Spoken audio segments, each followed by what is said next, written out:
నమస్తే మిత్రులారా, నేను అడ్వకేట్ శ్రీనివాస్ చౌహాన్. మిత్రులారా,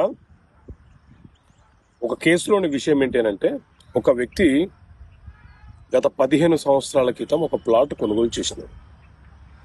ఇప్పుడు ఆ ప్లాట్ అమ్మాలని ఒక వ్యక్తితో అగ్రిమెంట్ చేసినాడు.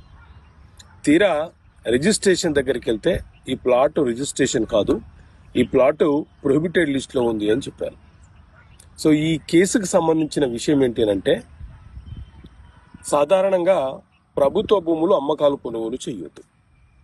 ప్రభుత్వము ఎవరికైనా పేద ప్రజలకు ఇస్తే వాళ్ళు ఆ భూములను వ్యవసాయ భూమిగా ఇస్తే వ్యవసాయం చేసుకోవాలి, వ్యవసాయేతర భూములుగా ఇస్తే వాటి మీద ఇళ్ల నిర్మాణం చేసుకోవాలి.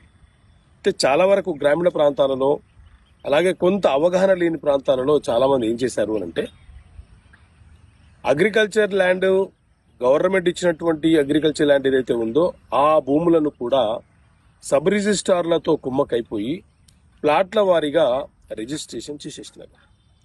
సో ఇప్పుడేమైందంటే, ఆ గవర్నమెంట్ భూముల యొక్క సర్వే నెంబర్లు ప్రొహిబిటెడ్ లిస్ట్లో నిషేధ జాబితాలో ఉన్నాయి. గవర్నమెంట్ భూములను నాలాగా కన్వర్షన్ చేయడం అనేది చెల్లుబాటు కాదు.